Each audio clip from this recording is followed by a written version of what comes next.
Estás escuchando la tercera temporada de Ni de aquí ni de allí, un podcast de historias de migrantes e hijas e hijos de migrantes latinoamericanos en Europa. Mi nombre es Michelle y soy migrante de segunda generación, es decir, nací en Quito, Ecuador y crecí en Barcelona, desde donde os estoy grabando esta introducción. Los últimos meses que han pasado desde el último episodio han sido meses de cambios y llenos de bastantes acontecimientos inesperados. Mis compañeras y yo, Valeria y Cintia, al final no hemos podido realizar el live que prometimos, así que para cerrar la temporada decidimos hacer un episodio conversatorio entre las tres que saldrá al aire el 1 de noviembre. Otro anuncio importante antes de pasar al episodio de hoy es que voy a estar presentando Ni de aquí ni de allí el podcast en el Encuentro de Cultura y Ciudadanía en Sevilla. El encuentro se llama Cuerpos y Culturas, Diversidad étnico-racial, Participación cultural y Convivencia. Se va a celebrar del 26 al 28 de octubre. Si estás más interesado en el evento y te quieres inscribir para asistir, es totalmente gratis. Voy a dejar el enlace en las notas del episodio. Y si simplemente quieres leer más al respecto, puedes también encontrar el enlace en las notas del episodio.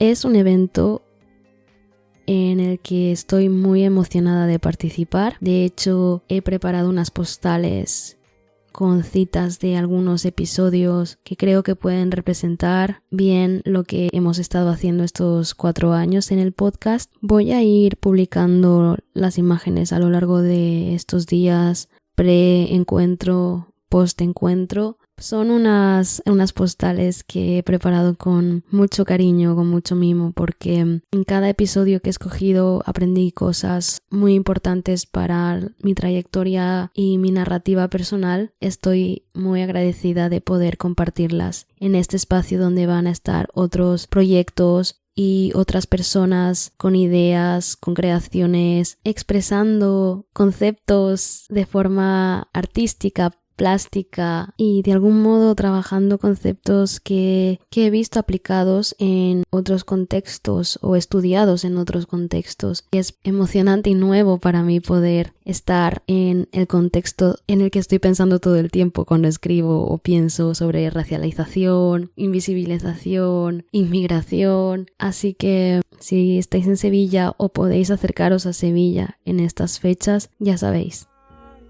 En el episodio de hoy os voy a presentar a Melanie Munitis, una psicóloga especializada en migración, un tema que llevo mucho tiempo tocando de manera personal e informal, del que realmente quería hablar, pero no sabía de qué forma hacerlo. Y entonces apareció Melanie, que tiene mucha experiencia trabajando con migrantes, cómo hablar sobre los procesos psicológicos, emocionales con migrantes. Por eso decidimos colaborar la próxima temporada, la 4ª temporada de Ni de aquí ni de allí. Así que este es un episodio introductorio de presentación que normalmente sería el primer episodio de la siguiente temporada, como hice con Cintia, pero esta vez quería dejar cierto margen para que aquellas personas que escuchen este episodio y sientan de algún modo que nos quieran acompañar en la siguiente temporada, se sientan libres de contactarnos a través de las redes sociales, como siempre, porque algo que Melanie y yo queremos y es importante para nosotras es estar en constante contacto con migrantes, con sus historias. Yo sigo siendo migrante,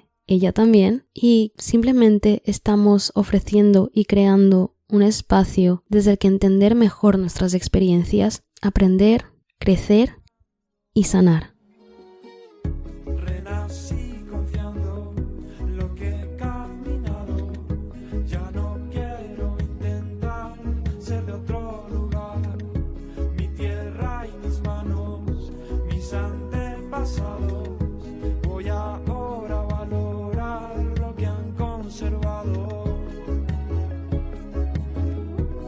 Lo que me han dejado.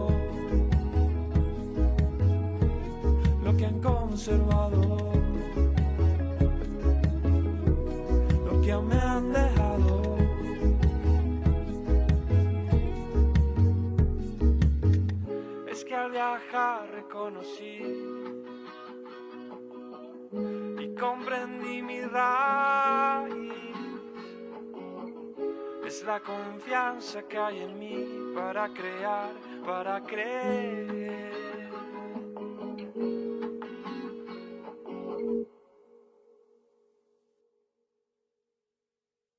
En el episodio de hoy nos acompaña Melanie Munitis, una psicóloga nacida en Argentina y formada en España y Escocia.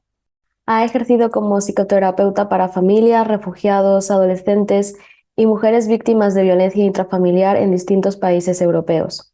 Actualmente reside en Portugal, donde tiene una consulta, pero también ofrece sus servicios online. Su historia familiar y personal la llevaron a especializarse en aspectos de la migración como el duelo migratorio, el proceso de aculturación o la identidad transcultural. Wow, suena un montón dicho de otra persona, ¿no? Cuando hablamos la primera vez me comentaste que no se estudiaba la migración, los aspectos migratorios en psicología. O sea, tú te formaste principalmente en España, por lo que entendí en tu web, y que luego hiciste prácticas y ejerciste como psicóloga en el extranjero, en Escocia, en Portugal e Italia. Sí, exacto. Mi historia migrante, bueno, empezó mucho antes que eso, pero si vamos a partir desde los estudios, yo empecé a estudiar en Argentina y luego tuve la oportunidad de hacerme un intercambio en España y ahí fue cuando, bueno, volví a Europa, hice un semestre y decidí que ya quería quedarme ahí. Entonces, tengo como la experiencia de haber estudiado en ambos países y ya, bueno, me recibí en España y ahí seguí adelante. Lo que es la formación, lo que vos me decías de que no se estudia la salud mental del migrante, lo dicho, estudié en Argentina, no lo vimos, estudié en España, no lo vimos, no lo vi en posgrado, no lo vi en maestrías. Precisamente la semana pasada estuvimos con la ONG Volvemos, es una ONG que fomenta el retorno, ¿no?, de españoles que han migrado a España otra vez, para generar un curso de formación para psicólogos con todo lo que tiene que ver con psicología de la migración, porque es tan nuevo. No se ve. Hay muchos estudios sobre la sociología, por ejemplo, pero no tanto desde la psicología. Y bueno, ahí estamos. A mí me tocó formarme sola, digamos. Hay grandes autores que también lo han hecho y estudiando un poco por mi parte y sobre todo hablando con migrantes. ¿Cuánto tiempo llevas trabajando el tema de la migración? O sea, aparte de que está vinculado con tu historia personal, que me he saltado toda esa parte porque prefería que la expliques tú, porque creo que nuestra historia siempre es mejor que la expliquemos nosotros, ¿no? Exacto. Bueno, con migrantes más o menos, yo creo que desde el 2018. Voy un poco a mi historia también como para explicar el por qué. Yo me crié en el campo, la vida de la nada, en Argentina, en la provincia de Buenos Aires, ¿sí?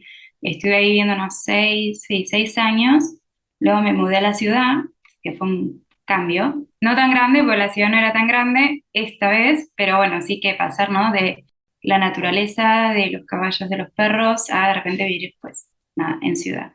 Estuve viviendo ahí 2 años, luego me fui para Capital Federal. Eso sí, no fue una migración interna, pero me impactó muchísimo. Fue dejar amigos, fue cuando empezó a desarrollar ese sentimiento de ni de aquí ni de allí, ¿no? Que me gusta de tu podcast porque ya no era del campo, ya no era de la provincia, pero tampoco era de Capital Federal, ¿no? Entonces como que ya tenía 7, 8 añitos y mi identidad que se estaba forjando, yo ya la sentía fragmentada.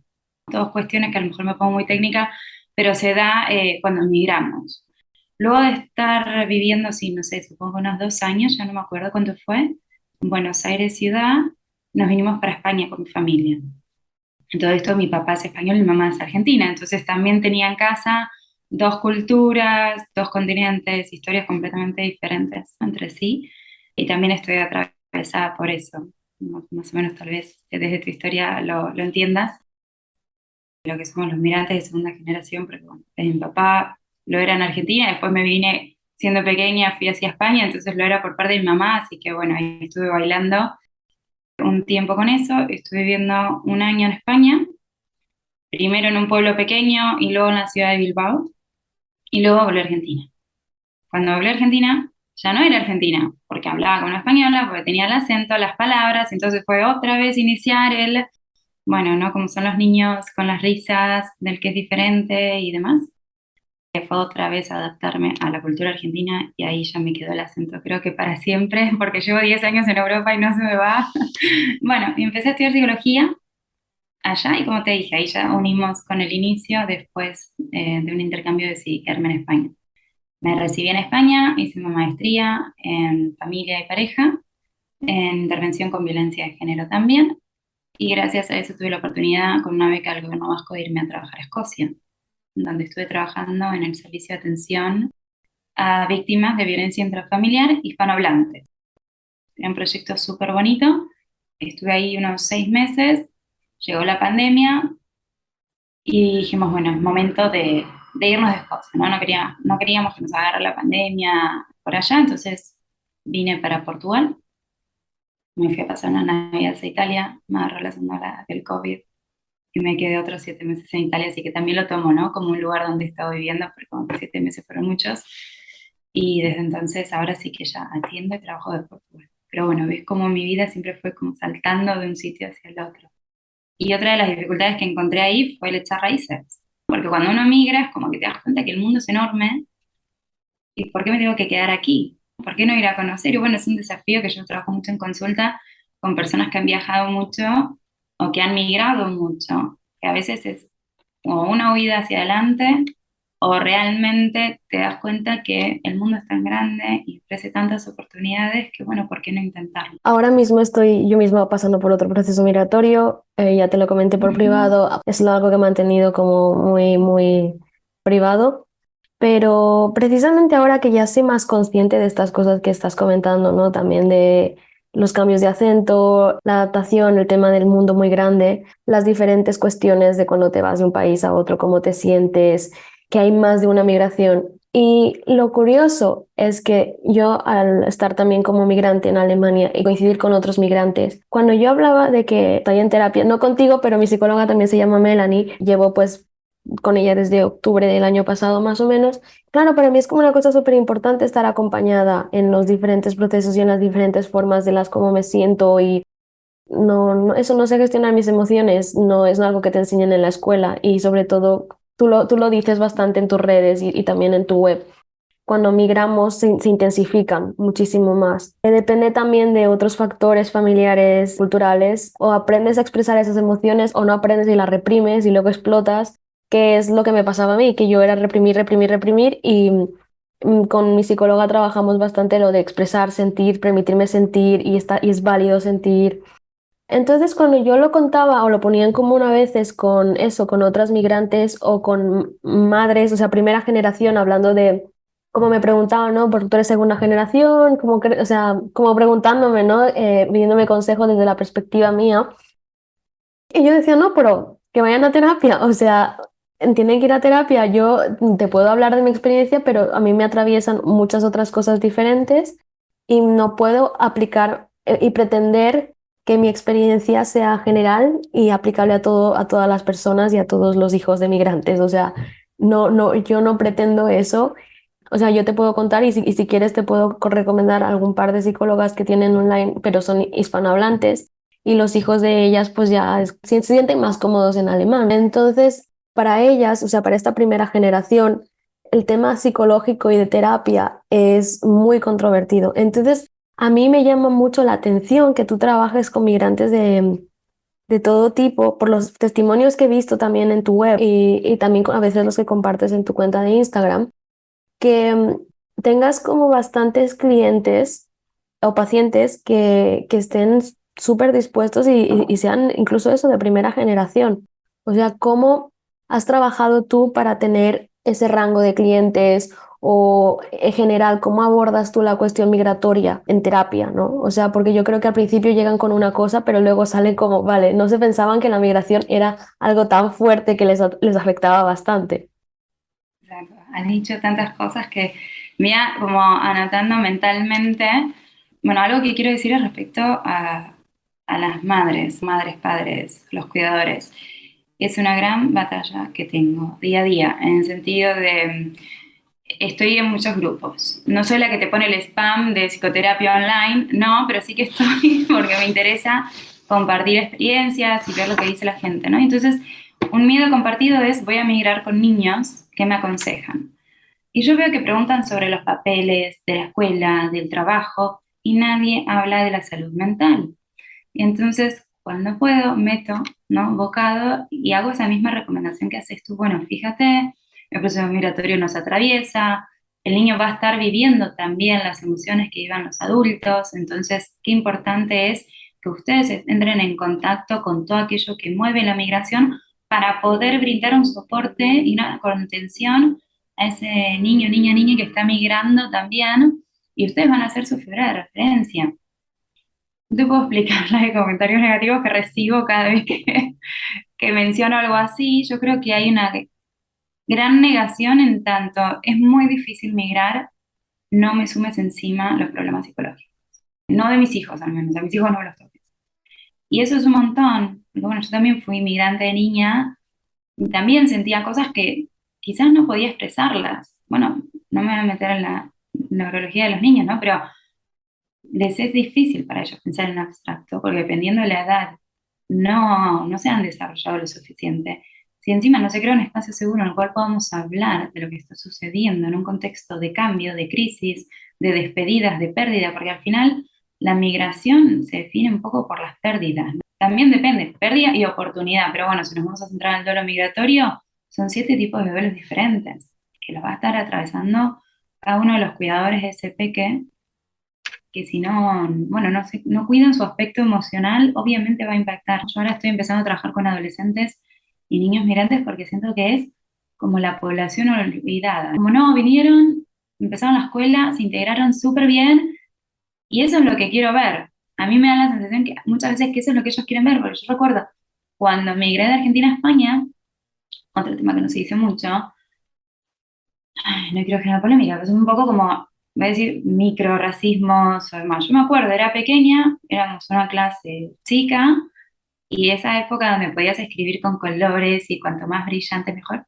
Por algún motivo que desconozco, que hoy me gustaría preguntarle a la profesora, yo solamente podía escribir en negro.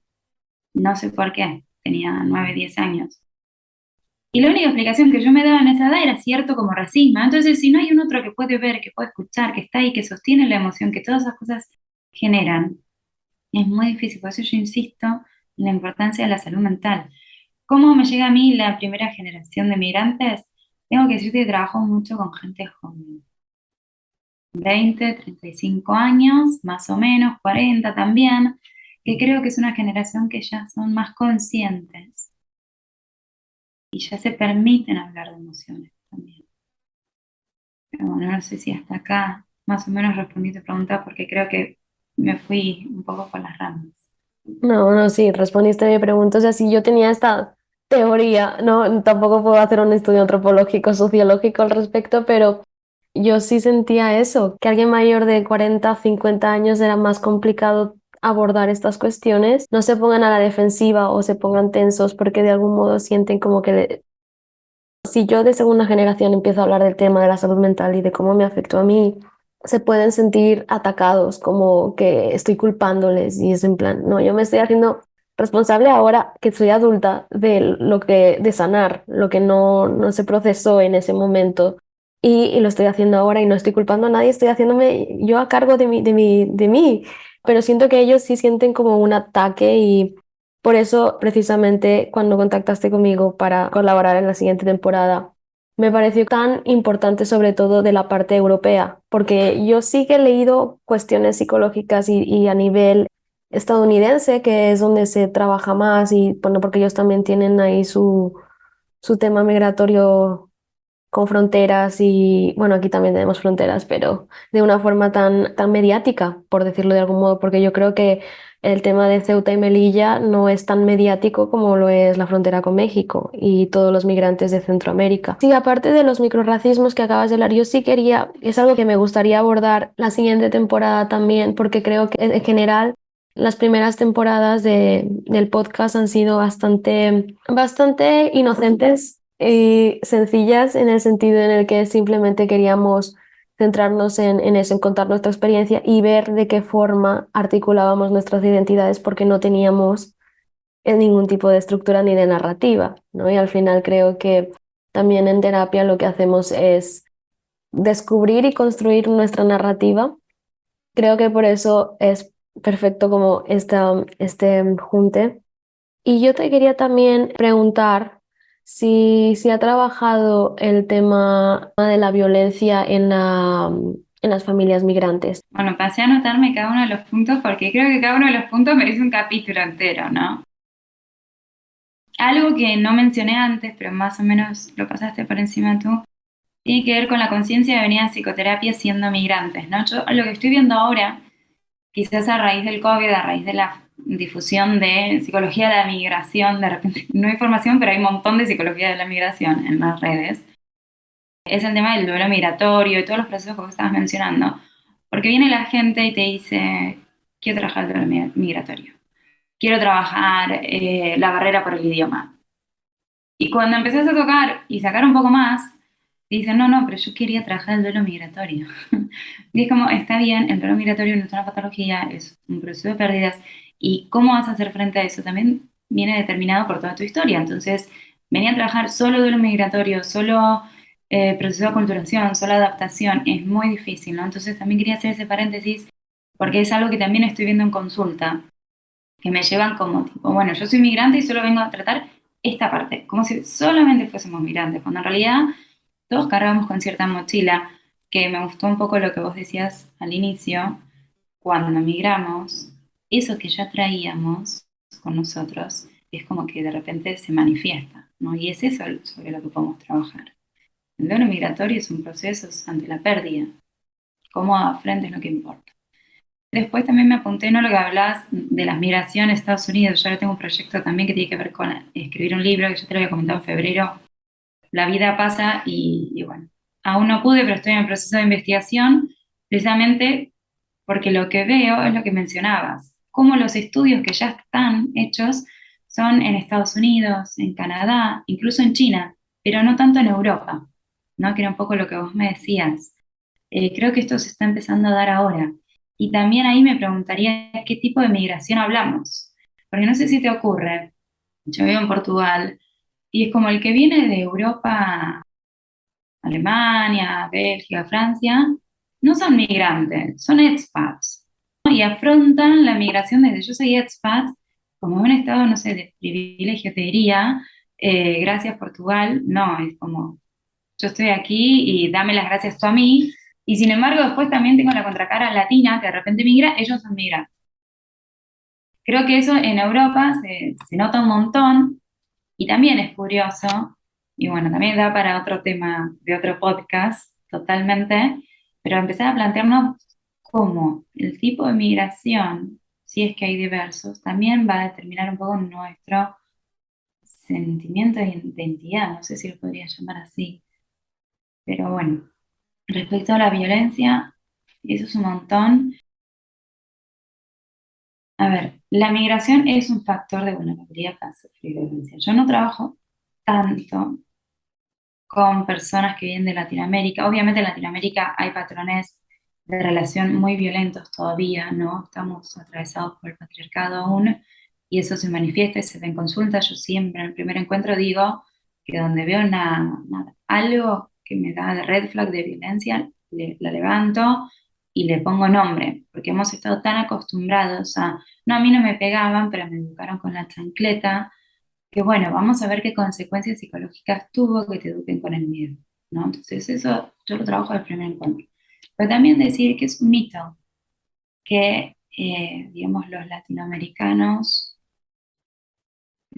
suframos más violencia. O sea, si vos vas a un centro de mujeres, ¿no? Cuando ya se han separado y están como en un refugio, es cierto que la gran mayoría son migrantes, pero no porque sufran más violencia, sino porque están más solas. No tienen una red de contención, no tienen una red de apoyo, ¿no? Entonces, a lo mejor yo soy española, sufrí violencia, me separé y me puedo ir a la casa de mi mamá, de mi amiga, de mi prima, de mi vecina y sentirme a salvo. Si yo soy migrante, he trabajado incluso con mujeres que les ha tocado vivir en la calle, porque no tenían a nadie. Gente a lo mejor sin papeles que tampoco podía acercarse a solicitar la ayuda pública del país. Entonces, cuando hablamos de violencia, que eso es una temporada entera, no un capítulo, sí creo que hay que tener presente, por un lado, lo cultural, como vos decías, ¿no? Y el shock que de repente puede generar, porque para mí era normal que me eduquen con la chancleta y llego a España y me doy cuenta que a eso le llaman violencia, ¿no? Que también me pasa mucho. Y entonces es como que de repente tengo que mirar mal a mis papás, pero si yo los quiero, ¿no? Como que bueno, aparecen un montón de cuestiones vinculadas a cómo vive el niño o la niña en la violencia. Pero sí quería resaltar que la migración es un factor de vulnerabilidad por el aislamiento.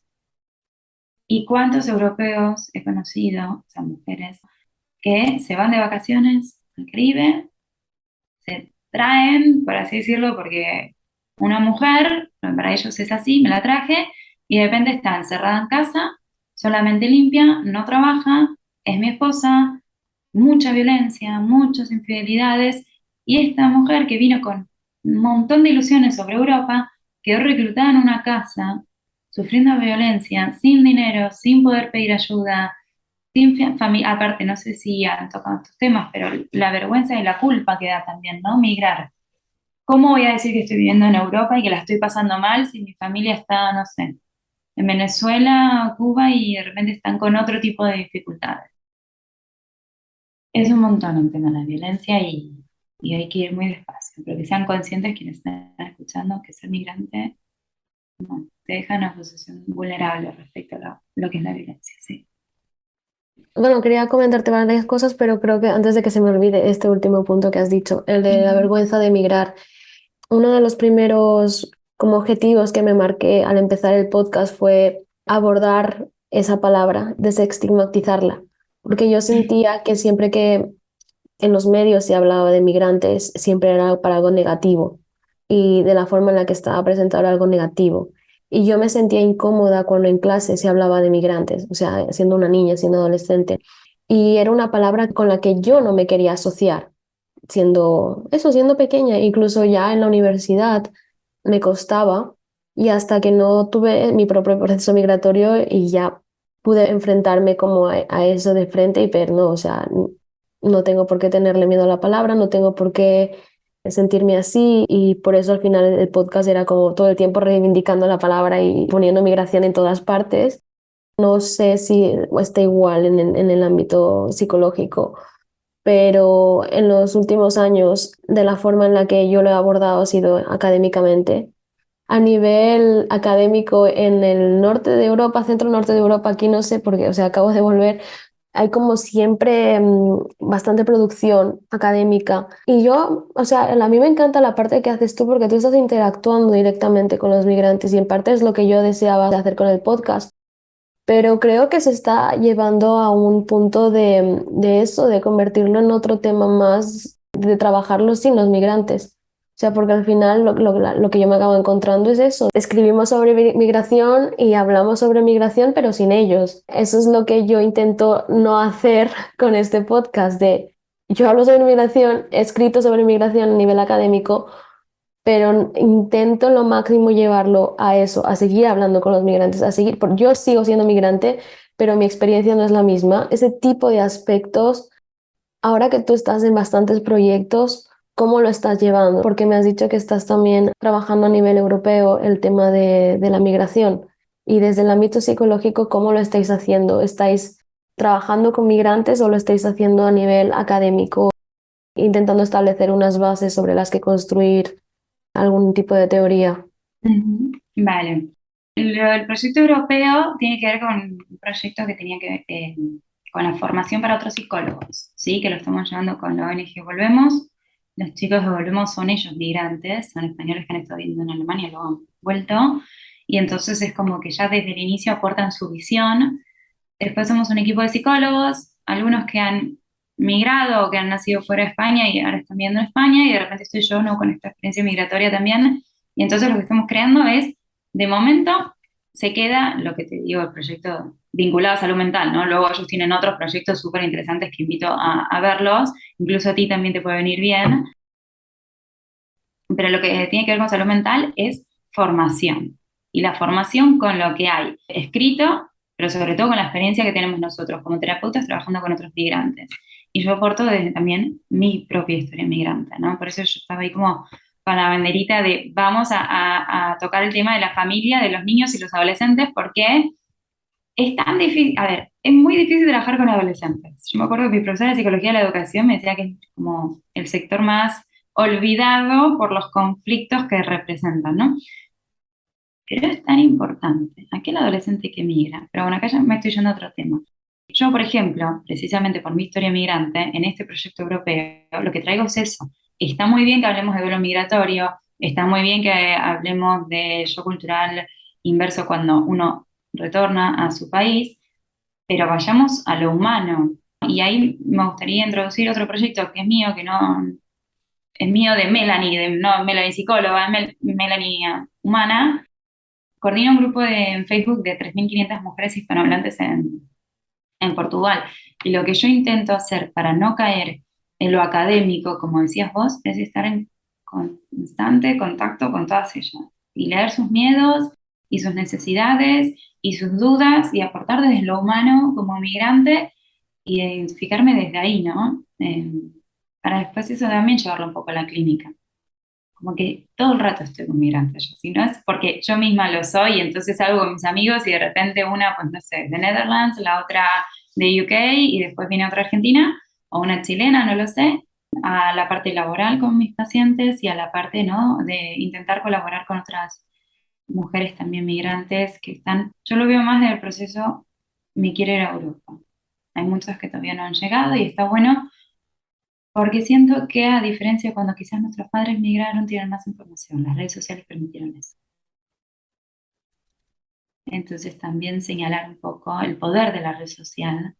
Y me parecía interesante, mira, ahora se me está ocurriendo, ¿no? Como estudiar de aquí a unos años hubiese sido precioso poder hacer como una comparativa entre la generación de nuestros padres que migraron y cómo impactó, bueno, pues en su salud mental, ahora que ya cuentan con otra información, que yo veo que caminan por las ciudades con el Google Earth, que por YouTube se han visto toda la ciudad, o sea, como que ya saben a dónde van a llegar, es impresionante.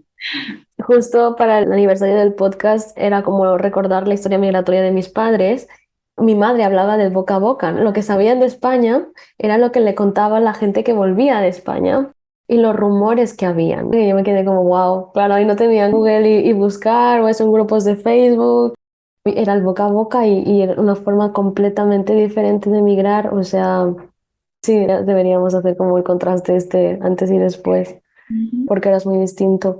Quería comentarte eso también de que antes hablaste sobre los expats, que son los europeos centro y norte de Europa, que vienen al sur, y así que los latinoamericanos da igual de dónde vengan y el color de piel, sean afros, sean más mestizos o con rasgos más andinos, da igual, vayas donde vayas, somos migrantes y ellos son eso, expat. Tuve una conversación con una pareja de Indonesia. Él era sí, pues indígena originario de Jakarta y su esposa era china, o sea, igual de Indonesia, pero ya movimientos migratorios también en esas zonas y ella pues étnicamente era china. Y me acuerdo que me dijo como esto, estaba hablando como el tema migratorio y él dijo, bueno, sí, es que nosotros somos migrantes porque venimos de países tercermundistas, pero la gente blanca es expat. La gente del norte, si viene de norte a norte, es expat y tienen otro estatus. Y eso me dejó pensando, porque claro, en ese momento yo estaba muy metida con eso, con la gente del sur global, porque aparte son mis estudios y todo eso, y no me había parado a pensar en ese rango de privilegio. Entonces te quería preguntar, ahora que has dicho también que tienes tu experiencia, en tu experiencia personal privada, contacto con gente de otros países en Portugal, ¿ellos viven también ese traslado como la experiencia de moverse de país a país de la misma forma que los que consideramos migrantes o es totalmente diferente? ¿Hay algún factor que sea diferente? A ver, creo que involucra como que Latinoamérica, migrantes, Norte de Europa, expat, ya es como un montón. Los vamos a poner en esa cajita como para poder ilustrarlo, pero creo que, bueno, a mi parecer el término expat no me gusta, me parece no voy a decir una mala palabra en el podio, me parece. Entonces, pero bueno, vamos a suponer que es así y agarramos esas dos cajitas de etiquetas, migrantes versus expat. Y lo que yo he visto es que al final la migración representa una pérdida y ambos grupos hacen frente a esa pérdida. Puede cambiar la situación económica en la que vengan y entonces yo de repente me junto con gente latina y los temas de conversación giran en torno a cómo consigo una habitación compartida y llego a final de mes con un trabajo de 700 euros y tal vez el expat, la conversación gira en torno a me quiero comprar una casa porque sé que la pago en 4 años, ¿no? Porque bueno, Portugal es muy económica versus los salarios que hay en el norte de Europa, entonces mucho nómada digital viene acá, se gana sus 5.000 euros en un país que vivís con 700, 800 y en 4 años se compraba la casa. Entonces es como muy curioso, al final, cómo es el factor económico lo que termina determinando un proceso migratorio u otro, pero también te digo que conozco gente de Holanda que se terminó volviendo porque no se pudieron adaptar el ir al supermercado y no encontrarse nada de los productos que ellos consumían, ahí tenés, ¿no? Un poco el duelo, tema del contacto con gente de la misma cultura, el duelo étnico, o sea,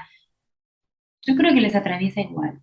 Pero bueno, también la situación económica no la podemos obviar y no es lo mismo venir aquí a vivir en tu casa con tu jardín, tu piscina y a disfrutar del sol, a venir acá a trabajar 10 horas al día para poder pagarte una habitación compartida, enviar dinero a la familia. No, eso es parte más quizás sociológica que vos la conocerás más, pero respecto a lo psicológico, yo creo que hacen frente a lo mismo, a lo mismo. Sí me resulta curioso que aquí, por lo menos donde yo estoy, hay muchos jubilados que vienen a jubilarse a Portugal. Me encanta, ¿no? Me encanta cómo son capaces a su edad, a lo mejor mucha gente de Estados Unidos, dejar su familia, sus nietos, todo. El otro día estaba, bueno, escuchando un podcast también, chico de acá, le estaba entrevistando a un hombre que emigró con 80 y largos años. Wow, ¿no? Wow, desde Estados Unidos a Portugal a los 80 y tantos. Un ejemplo. Descubrí este verano que la forma de llevar la vejez es distinta en, no voy a generalizar en Latinoamérica, ¿no? Pero al menos como los dos casos que conocí eran padres de unos amigos y que vinieron a pasar el verano aquí, había como esa necesidad de atención de los hijos a los padres inversa, ¿no? Como de ahora los hijos tienen que cuidar a los padres y los padres están ahí para cuidar a los nietos. Mis amigos no tienen hijos todavía, no tienen todavía proyectado tener hijos. Claro, los padres se quedaron ahí como en una suspensión de, vale, ¿y ahora qué hacemos? En la vida ya no tiene sentido. O sea, nosotros ya acabamos de trabajar, no hay nadie a quien cuidar. Esta pareja vino a Alemania, bueno, las dos parejas vinieron a Alemania. Son dos amigos totalmente, una ecuatoriana, una venezolana, y era como la historia era la misma. Y yo estaba como, wow. Las dos en común tenían eso, que los padres no tenían hobbies y para ellos era como unos se habrían quedado en Venezuela si hubiesen podido, pero por temas de parte de económicos, médicos no podían, no hay la medicina para ellos, pero para ellos esa pérdida, ese duelo lo seguían viviendo y al punto de que no tenían hobbies, no querían salir de casa, la parte venezolana tenía nietos, entonces era como, bueno, toda la atención a los nietos. Pero la otra parte era eso. Entonces yo entiendo que depende de la cultura de la que vengas. Yo creo que la estadounidense es bastante individualista y están fomentando esa independencia de los hijos muy temprano, igual que los alemanes. O sea, yo también viendo eso yo fui au pair y el niño que yo cuidaba de 5 años, 4 años, se vestía solo, se vestía mal, se podía poner un terno de baño, un bañador para ir a clase con unos guantes en invierno y luego el gorro, pero él iba ahí en pantalón corto, pero le fomentaban esa independencia. Es como, bueno, vas mal vestido, pero te has vestido tú, ¿no? Y ya está, venga, fuera. En cambio aquí no, en España no veo eso, no he sentido lo mismo en Latinoamérica, entonces no lo veo tan factible o posible hacer una migración tan mayor desde estas culturas en las que la gente mayor se queda aquí para cuidar a los nietos, están listos para cuidar a estas otras generaciones que vienen. Entonces, no sé si también es una cosa cultural, pero ya te digo, para mí estuve también en este verano en un pueblo de alemanes donde se van a jubilar ellos en una frontera con Suiza y yo estaba flipando porque era todo alemanes jubilados mi amiga y yo que íbamos ahí de visita éramos las únicas jóvenes paseando y todos los demás jubilados. Ellos están aquí solos, no necesitan a nadie que les cuide y eso es algo que culturalmente choca, incluso para mí. Ya estaba acostumbrada a ver gente mayor en bicicleta de 70 80 años y es algo impensable aquí en Barcelona, bueno, en España, ¿no? De gente mayor viendo en bicicleta. También, bueno, eso que ahora tenemos esa libertad para movernos más, aparte de las informaciones tecnológicas, el tema del teletrabajo creo yo, ha hecho mucho después de los confinamientos. Entonces, no sé si tú lo has vivido también con como ese crecimiento de ver a la población, o sea, que viene del norte al sur de Europa por eso, porque de repente ahora podemos trabajar desde casa. Bueno, sobre lo que decías de la familia, eso sí me toca trabajarlo mucho en consulta, ¿no? Como de construir un poco la idea de que los hijos tienen que cuidar a los papás. ¿Por qué no? O sea, está bien retribuir en los cuidados y demás, ¿no? Pero los padres dan la vida, los hijos la tomamos y los honramos viviendo la vida. No podemos sacrificarnos, y eso sí lo he visto culturalmente mucho en Latinoamérica también, fíjate, en China o en Japón, donde un hijo, o el mayor o el menor, se sacrifica, y literalmente se sacrifica, no forma pareja, no estudia, porque su misión, su objetivo en la vida va a ser cuidar cuando sean adultos, ¿no? Entonces, bueno, eso sí es algo que podemos quizás decir que es cultural, lo trabajo mucho en terapia, se crean como las creencias internas, ¿no? De pequeños que aunque ahora estemos viendo en Europa, las seguimos trayendo de Latinoamérica y a veces cuesta de construirlas. Pero bueno, me gustaba mencionarlo por esto, ¿no? Por todo lo que estabas diciendo de la población mayor en Europa y las diferencias que hay. Y la otra pregunta era sobre el tema de nómadas digitales y post pandemia. Yo empecé trabajando presencial, me puse, bueno, siempre online, pero luego decidí ponerme una oficina en Lisboa porque entiendo que había gente que de repente quería hacer psicoterapia presencial y la gente me decía no. Yo prefiero mantenerlo online. Y entonces al final yo hoy trabajo solamente en formato online, aunque atienda gente que vive en la misma ciudad que yo. Eh, Me llama la atención porque hay ciertos mitos respecto a la terapia online, pero bueno, la gente está contenta así. Yo también, bueno, feliz si eso es lo que a ti te hace sentir bien. Y respecto, sí, en la ciudad donde yo estoy hace 2, 3 años, esto es curioso también, ¿no? Era otra ciudad, literalmente, otra ciudad. En estos 2, 3 años, construcciones nuevas. Los alquileres pasaron de 300, 400 euros a 700.000. El mismo estudio, monoambiente, 40 metros cuadrados que antes vos podías pagar, si era mucho, 500 euros, ahora están pidiendo 700, 800.000 euros. Y yo creo que lo que tiene que ver es tanto migrante nórdico que viene acá con el salario nórdico y te pone en el grupo de Facebook. Hola, busco un apartamento de una habitación, precio a pagar 1.500 euros. Claro, viene el portugués y te dice, ¿por qué le voy a alquilar un dormitorio, un apartamento a una familia de portugueses que ganan entre los dos 1.200 si viene este nómada digital de Alemania, por decir algo, y está dispuesto a pagarme 1.500? Bueno, ahí también, ¿no? Como los movimientos migratorios de determinados países están teniendo un impacto en la economía local, porque ahora está habiendo mucho hacinamiento en Portugal. Familias enteras que viven en apartamentos de una sola habitación porque no pueden permitirse pagar otro mes. Pero bueno, esto ya es un tema, viste, que nos fuimos a la psicología, así que aquí me callo. Esto que has dicho de la parte de los hijos cuidan a los padres, creo que no es un aspecto que nosotros tengamos muy presente hasta que de repente, yo al menos trabajé en terapia, ¿no? Y vi como como muchos comportamientos que yo tenía conmigo misma y con mi vida y mi forma de hacer las cosas, porque estaba tan interno dentro eso de no, yo tengo que cuidar, yo tengo que cuidarle. Y era, o sea, trabajar eso ha sido una de las cosas más duras de terapia, o sea, no solo como a la hora de tomar conciencia, sino todo lo que implicaba eso en mi vida, las decisiones que yo tomaba, ¿no?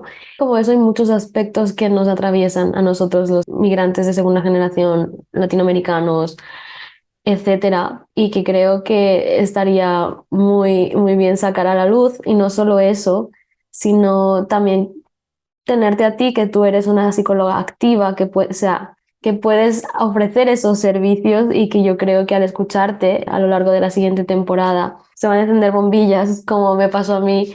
De verdad te agradezco mucho que estés aquí dispuesta a eso, a colaborar con nosotros para la siguiente temporada, a presentarte y a compartir tus conocimientos. Va a ser muy importante que tratemos estas cosas, sobre todo porque el hecho de que nos hayamos movido tanto, tú y yo, nos ha hecho ver esos aspectos que no se ven si te quedas solo en un sitio. No solo como una primera migración, sino hacer varios movimientos y a mí, al menos a mí, es lo que me ha abierto la mente tanto a estos temas y también a dejarme tratar y entender eso, creo yo, desde un punto de vista psicológico que se me escapa muchas veces, pero estoy siempre muy dispuesta a dejarme enseñar y a dejarme guiar y acompañar, que creo que en las sociedades en las que vivimos, en las que nos movemos, sí hay individualismo, sí hay colectividad, pero todo el tema de sufrimiento y emociones no, es como guárdatelo para ti, esto no lo compartimos, de esto no hablamos.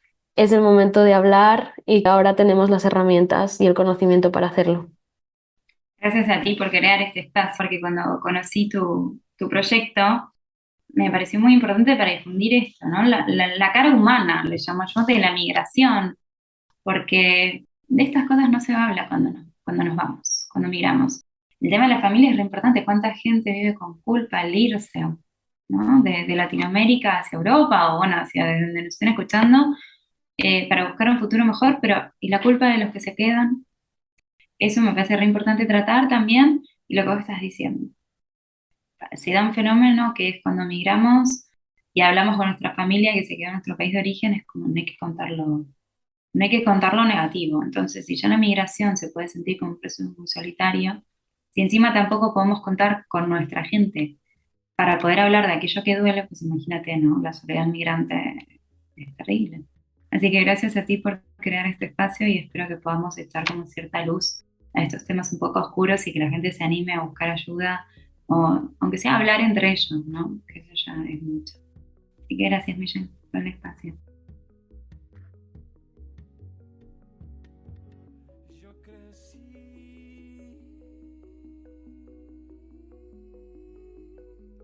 pensando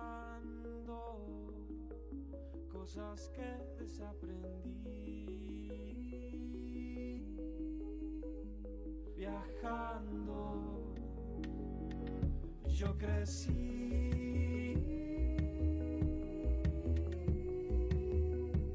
pensando cosas que desaprendí, viajando. Es que al viajar reconocí y comprendí mi raíz. Cuando extrañé, cuando lloré, nos valoré y quise volver. Fui al monte, al mar y al horizonte. Fui al río, al llano, al castillo. Fui donde nace lo que soñamos, que es donde nace nuestro relato.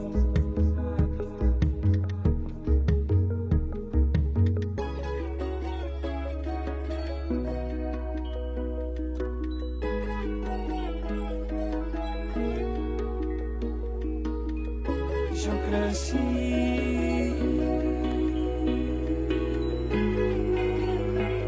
pensando cosas que desaprendí, viajando. Yo crecí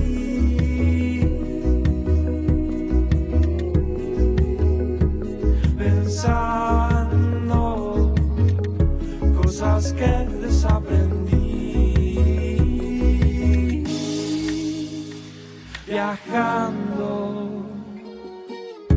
Renací confiando lo que he caminado. Ya no quiero intentar ser de otro lugar. Mi tierra y mis manos, mis antepasados. Voy ahora a valorar lo que han conservado, lo que me han dejado. robado lo que me han dejado.